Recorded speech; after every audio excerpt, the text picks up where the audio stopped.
Hello Mila, hello Jack, hello everybody else who's watching. Welcome to Storytime with Grandad. Today's book is Chirp, a sort of bird from Timbuctoo. Chirp was a sort of bird, a Timbuctoo bird.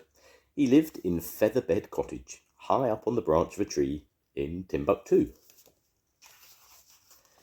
This was a bit awkward for Chirp, because you see, he couldn't fly. He knew he was supposed to fly, but he couldn't.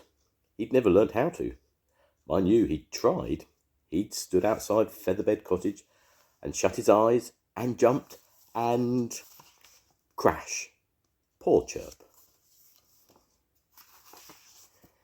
He went to see his friend Oink about it. Oink was a sort of pig. "Oh, I wish I could fly," said Chirp to Oink, "but I don't know how." "Well," said Oink, thinking, "if I wanted to fly, I'd flap my ears." "But I don't have any ears," said Chirp. "And anyway, pigs aren't supposed to fly." Oink thought again. "Well," he said at last, for he was a slow-thinking pig, "I think you're supposed to flap something. Come on." So Oink and Chirp went back to Featherbed Cottage. Chirp climbed up the ladder to his front door. He'd always been a bit ashamed of that ladder. He stood on the branch. "Come on," cried Oink, "try flapping your legs." Chirp shut his eyes, and he flapped his legs and jumped. Crash. "Oh dear," said Oink. "Flapping your legs didn't work, did it?" Chirp groaned. "Tell you what," went on slow-thinking Oink, "I'll go home and come back tomorrow when I've had time to think what it is you're supposed to flap for you to fly." Poor Chirp climbed slowly back up his ladder and sat in a chair in Featherbed Cottage, feeling very sorry for himself. A tear trickled down his cheek. "Oh dear," he sighed, "I wish I could fly."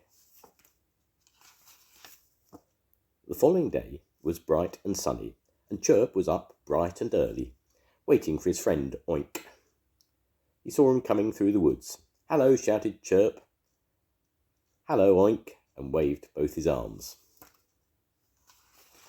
"Hello, Chirp," Oink shouted back. "I've got it. I know what you're supposed to flap for you to fly." Chirp was so excited to hear this, he kept on waving his arms and jumped up and down on the branch. In fact, he was so excited, do you know what? He fell off, and because he was still waving to Oink, guess what happened? That's right, he was flying. Flying! "Whee!" he cried, "Whee!" And he flew through the air. "You were saying," he called down to Oink. "Yes," shouted Oink in great excitement. "I was saying that I know what you're supposed to flap for you to fly."